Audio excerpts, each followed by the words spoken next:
ter que cortar isso.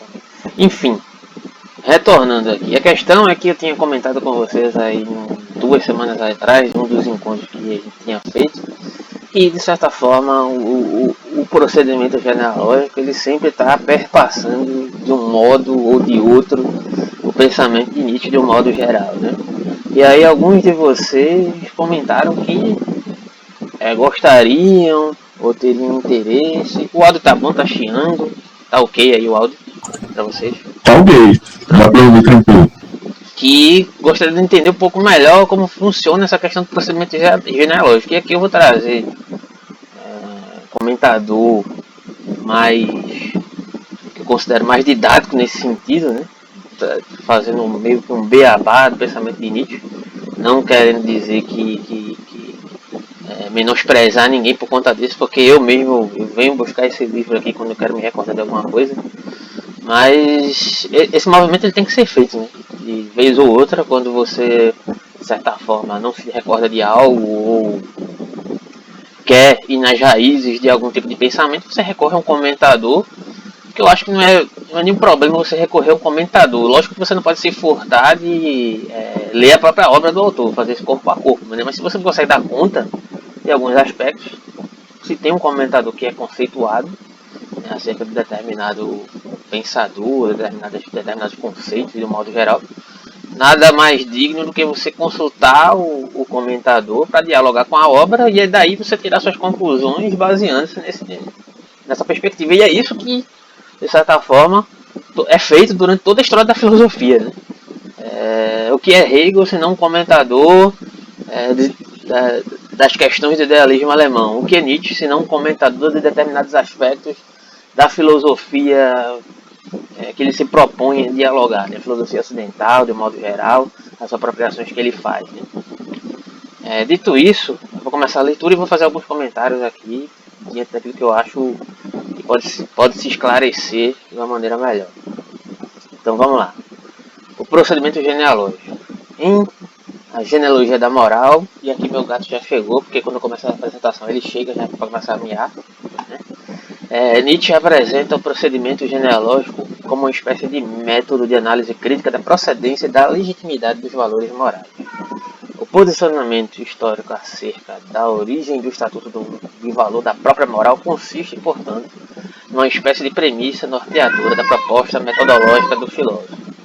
Em outras palavras, Nietzsche toma como ponto de partida de seu procedimento genealógico a tese de que os juízos de valor não estão assentados numa espécie de âmbito intocável e atemporal, mas teriam sido criados pelo homem numa determinada época e a partir de uma determinada perspectiva específica. E aqui eu não sei se vocês se recordam da questão que eu tinha comentado, da questão da teoria das forças, né, e da contraposição da moral de senhor de escravos, né, que a partir de um determinado momento Nietzsche faz esse diagnóstico que, olhando através dessa lente do procedimento genealógico que se dá diante de uma dessa investigação, né, que se assenta justamente em uma contraposição a esses pressupostos que poderiam ser entendidos como estagnados, ou pressupostos metafísicos, entendendo como o bom em si mesmo, o ruim como o ruim em si mesmo, né, ou o bem como o bem em si mesmo e o mal como o mal em si mesmo, né? Ele diz que há parâmetros, na verdade não parâmetros, mas paradigmas que são estabelecidos a partir dessa estagnação conceitual, né? E a partir desses paradigmas são constituídas determinadas interpretações acerca da realidade, ou seja, existe algo que antecede, né? Inclusive a conceituação dos conceitos. E aqui eu vou continuar na leitura para poder isso ficar um pouco mais claro. Então, voltando aqui, nesse sentido, podemos afirmar que o procedimento genealógico vai numa direção oposta em relação à tradição metafísica religiosa, que em geral considera os valores morais como sendo eternos, imutáveis, universais e absolutos. Tem uma nota aqui. Em verdade, eu vos digo, bem e mal, que sejam perenes. Isso não existe. Da superação de si mesmo, eu acho que essa abreviação aqui é de Zaratustra. Partindo desse pressuposto histórico, o filósofo vai então propor-nos uma dupla tarefa genealógica, que está assentada naquilo que eu tentei elaborar anteriormente, né? O paradigma que estabelece a conceituação de determinadas percepções conceituais, né? Indagar acerca da proveniência histórica dos valores morais, buscando revelar a partir de que perspectivas tais valores foram gerados, né? Ou seja, os determinados paradigmas. 2. Avaliar os próprios valores por elas produzidos.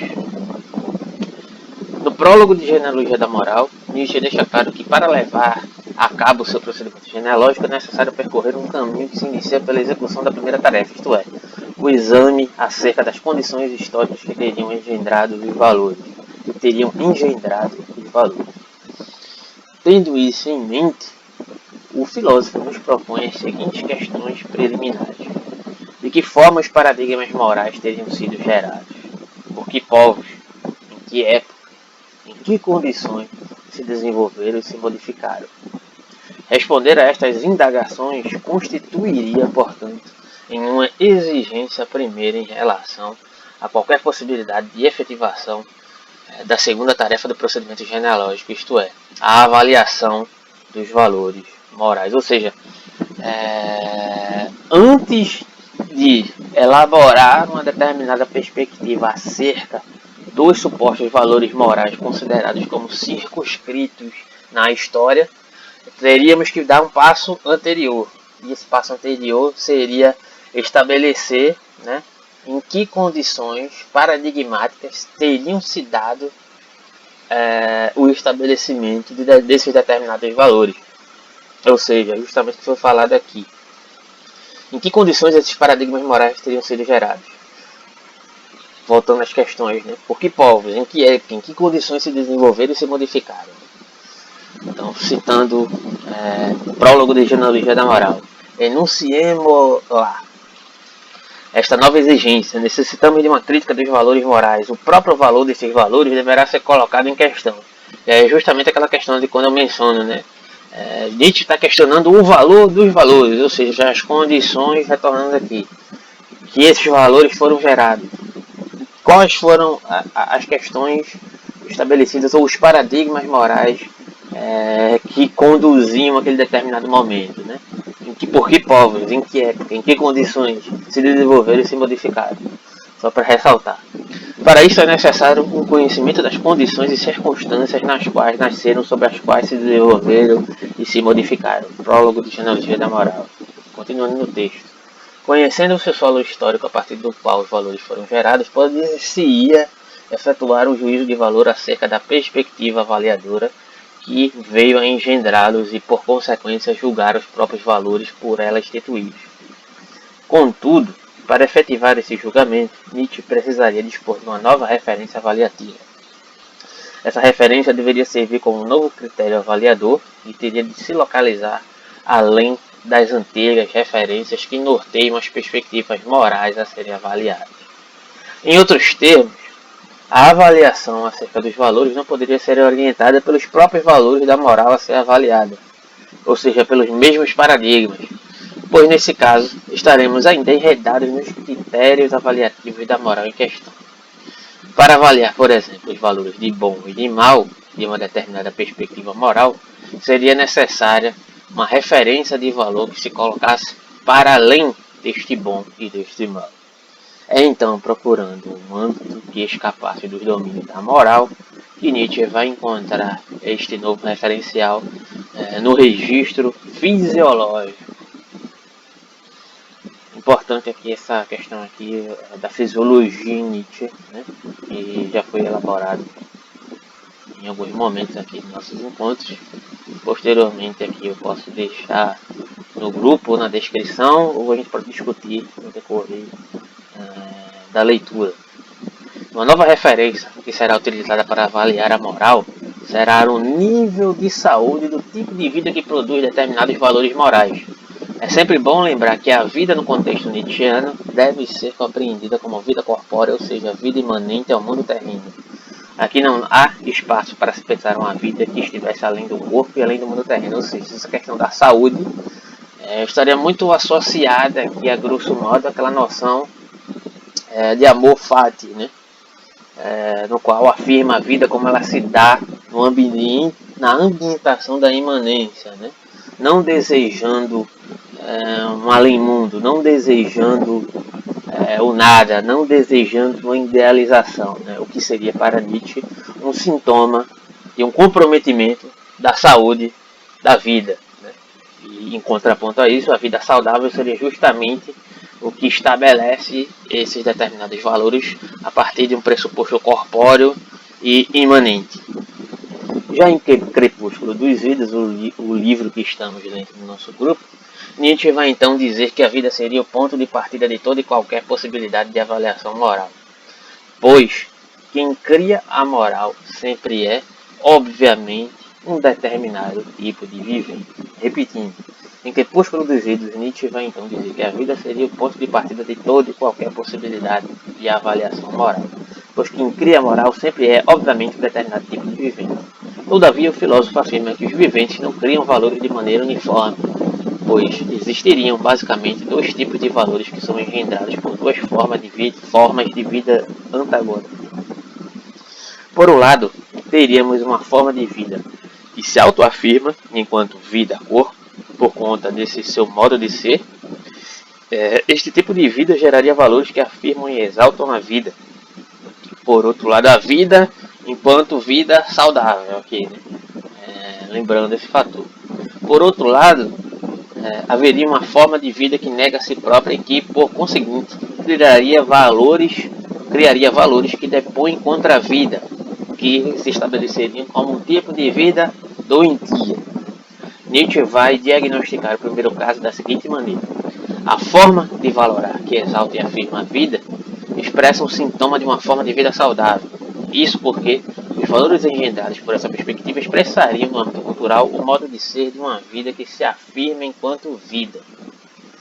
Contrariamente, os valores que propõem a negação da vida configurar-se-iam como uma expressão sintomática de um tipo de vida doente que está submetida a um desejo de perecimento do próprio corpo. Esse anseio por desintegrar-se desencadearia, por sua vez, um processo de autodegeneração chamado por Nietzsche de decadência. E aí ele vai fazer uma elaboração acerca da questão da fisiologia, né? Fisiologia enquanto sintoma, saúde e doença. Devemos estar atentos à subversão semântica a qual eles estão submetidos dentro do contexto nietzschiano. Doença, por exemplo, não é entendido aqui no sentido habitual, não é enfermidade propriamente dita. Isto porque a doença a que Nietzsche se refere consiste numa espécie de disposição fisiológica de negação da própria vida corpórea. Foram os doentes e moribundos que desprezaram o corpo e a terra. Zaratustra é dos transmundanos. Em outras palavras, a doença ocorreria quando um corpo desespera do corpo, citando Nietzsche. Inversamente, mas no mesmo contexto semântico, saúde seria a expressão da afirmação da vida corpórea pela vida corpórea. Inclusive, ao subverter os sentidos usuais desses termos, Nietzsche vai afirmar que a doença, na acepção tradicional, poderia até servir como ferramenta de expressão de uma saúde maior, para alguém tipicamente são. O estar enfermo pode ser até um energético estimulante ao viver, ao mais viver. É te amo, porque sou tão sábio.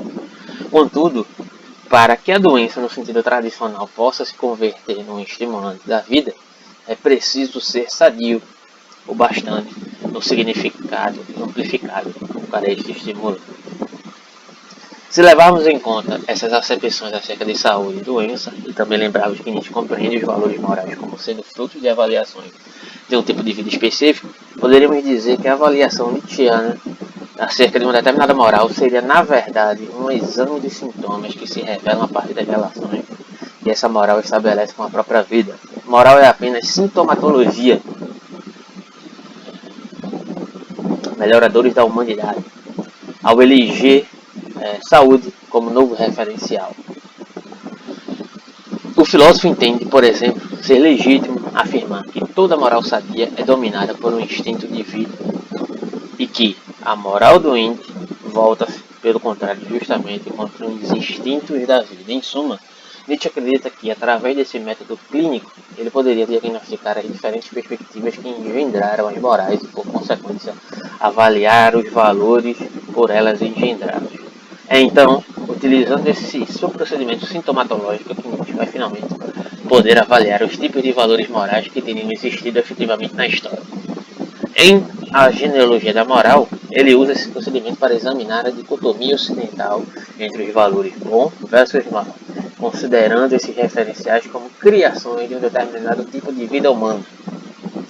O filósofo questiona até que ponto eles têm sido salutares à nossa cultura, isto é, será que os valores da moral do Ocidente têm servido para o engrandecimento da vida? Ou será que esses valores não teriam efetivado exatamente o contrário, ou seja, degradado a vida? Citando Nietzsche, prólogo de Genealogia da Moral. Sob que condições o homem inventou para si os juízos de valor bom e mau? E que valor tem eles? Obstruíram ao promover até agora o crescimento do homem? São indícios de miséria, empobrecimento e degeneração da vida? Ou ao contrário, revela-se neles a plenitude, a força, a vontade de vida, sua coragem, sua certeza e seu futuro? Nietzsche vai propor a hipótese de que, no desenrolar da história ocidental, teriam existido dois modos de valorar diferentes, os quais teriam produzido efetivamente dois conjuntos de valores distintos. No primeiro plano, haveria um modo de valorar nobre que refletiria aquele modo de vida saudável. Essa nobreza, que não pode ser identificada de maneira absoluta com uma aristocracia de classe socioeconômica, poderia ser localizada em diferentes períodos históricos. Ela se expressaria, por exemplo, nas figuras da aristocracia guerreira da Grécia Homérica, nos membros da classe guerreira de Roma, na nobreza árabe e até mesmo na japonesa. De acordo com o filósofo, estes nobres teriam atribuído para si um valor bom. Essa autoatribuição seria consequência da valorização das suas próprias virtudes. O vigor, a exuberância, a força, a beleza, o poder, a vitalidade e etc. Portanto, na perspectiva dos nobres, os bons seriam eles próprios, isto é, os fortes, os belos, os poderosos, aqueles que predominaram, né? Se a valoração do nobre teve como ponto de partida o próprio nobre e a autoafirmação de sua vitalidade, por outro lado, estes mesmos nobres bons teriam designado como ruins todos os que não dizem respeito à sua nobreza. E aí isso aqui já está trazendo a questão da transvaloração, se é que vocês se recordam. E como é que se dão esses momentos a partir dessa contextualização, né? A partir dessa contraposição que se daria inicialmente através dessa teoria das forças presente aqui também na noção de transvaloração e também presente na inserção do diagnóstico genealógico que Nietzsche faz acerca da investigação do que seria uma saúde, uma vida saudável e uma vida doente ou decadente. Né?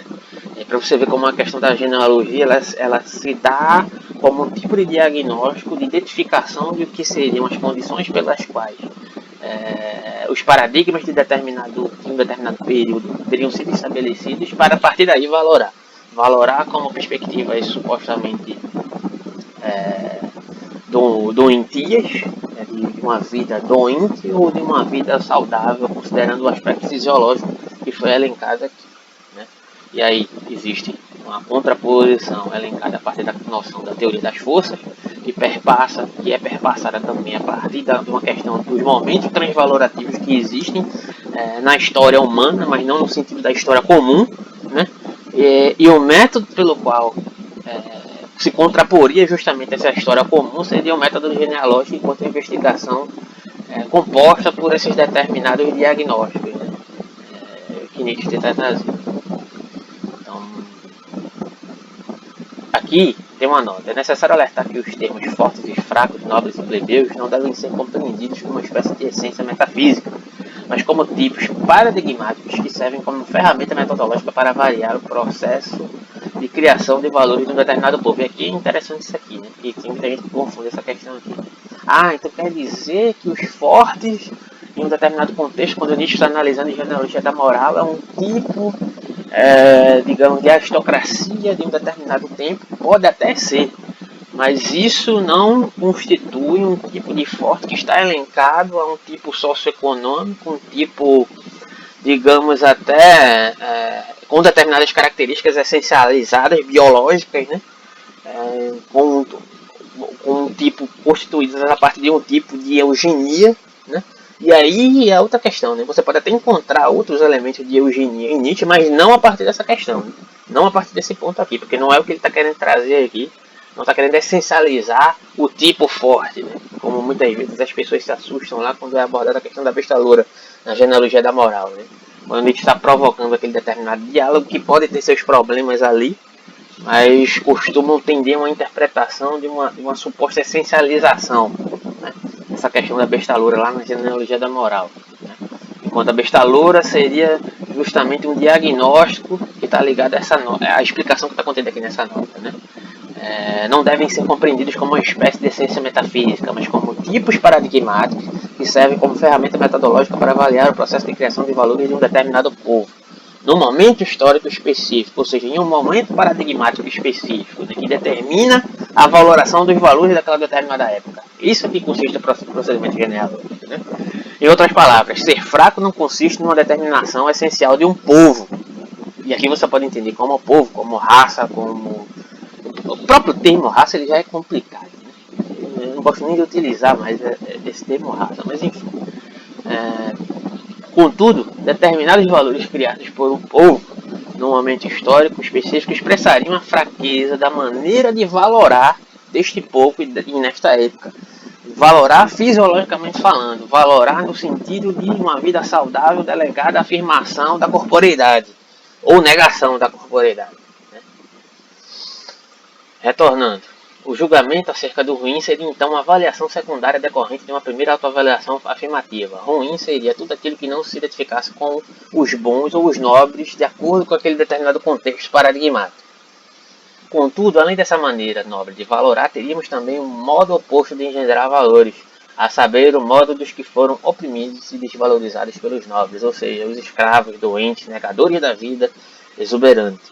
Este ponto de vista escravo, segundo Nietzsche, é caracterizado pela decadência, fraqueza, impotência, covardia e enfermidade, teria criado um conjunto de valores invertidos em relação aos valores dos nobres. Em outros termos, o que foi considerado virtude pelos nobres passou a ser concebido como vício na moral escrava.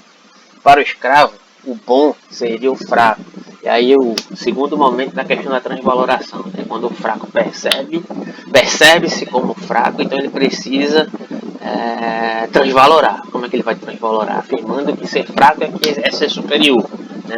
É o problema de Sócrates, é o que está sendo elencado lá em Sócrates, né? No Crepúsculo dos Ídolos, de certa forma. Sócrates, quando se percebe como um miserável, como um indivíduo abominável, né?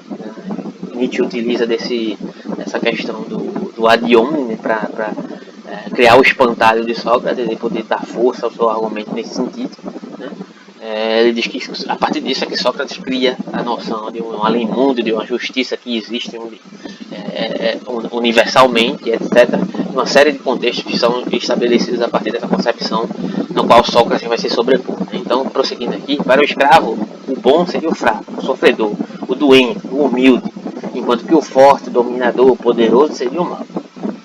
Nietzsche, entretanto, não considera que esse modo escravo de valorar constituir-se-ia como uma simples invenção inocente.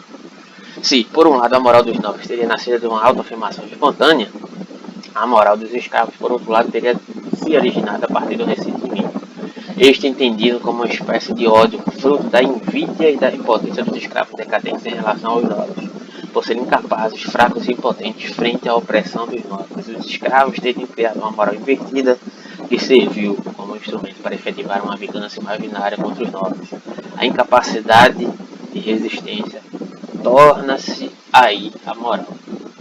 Prosseguindo, e aqui eu já estou perto de finalizar já, de leitura.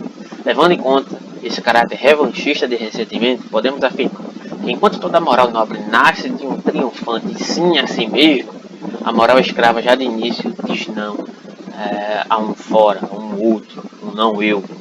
E este não é seu ato criador. E aí traz toda uma polêmica acerca da questão de que mesmo que Nietzsche fisiologicamente, nos termos nietzschianos, do que representam esse diagnóstico fisiologicamente, estaria dizendo que o nobre mesmo independentemente do paradigma estabelecido, ele seria criador e o escravo seria sempre um indivíduo que se coloca como um revanchista, na verdade, como um indivíduo que sempre responde a algo que já está criado, né?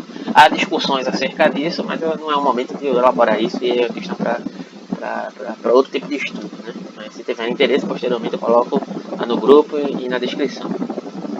Dito de outra forma, o escravo não engendra seus valores a partir de uma afirmação de suas próprias qualidades, mas sim através da negação ressentida das qualidades de seu opressor. Esta inversão do olhar que estabelece valores, este necessário de dirigir-se para fora em vez de voltar-se para si, é algo próprio do ressentimento. Sua ação é no fundo reação. Com os nobres aconteceria o movimento inverso, pois sua valoração cresce espontaneamente de uma afirmação de si próprio. O nobre buscaria seu oposto apenas para dizer sim a si mesmo. Seu conceito negativo, o baixo, comum, ruim, é apenas uma imagem de contraste pátrio e posterior em relação ao conceito básico positivo inteiramente perpassado de vida e paixão. Nós os nobres, nós os bons, os belos, os felizes. É justamente fazendo uso do processo genealógico que Nietzsche vai realizar uma crítica contundente à moral ocidental, pois defende que os valores balizadores da nossa civilização foram engendrados a partir de uma perspectiva ressentida que tem promovido a decadência, né? E aí, na outra lição do livro, ele vai tratar da questão do paradigma acerca da contraposição à cultura ocidental, mas é justamente isso que estamos estudando em Crepúsculo dos Ídolos. E essa foi a apresentação baseada aí no texto do João Evangelista, com os comentários elaborados. E a apresentação é essa.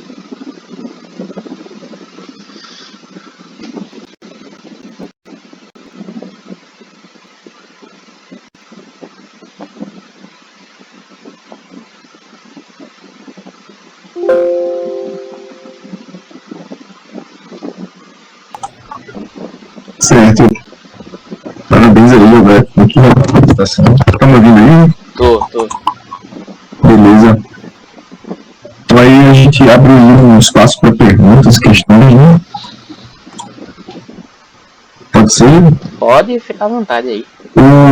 Acho que o Gabriel perguntou alguma coisa aqui no chat, né, Gabriel? Quer falar aí? O chat eu tenho uma dificuldade de olhar. Quem puder ler aí, pode falar. Opa, posso falar aqui? É porque o que eu escrevi aqui são coisas bem mais técnicas.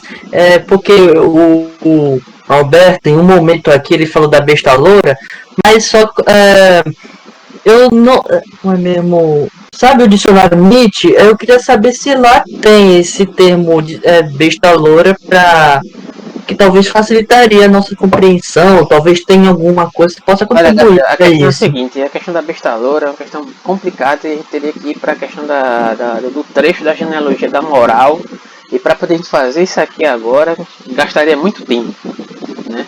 Mas aí o que é que eu posso fazer? Eu posso, em outro encontro, trazer especificamente esse trecho da genealogia da moral e trazer a definição ou as interpretações passíveis acerca dessa noção da besta loura, para poder a gente discutir. Porque se for fazer isso aqui agora, é bem polêmico, né, essa questão aí, né?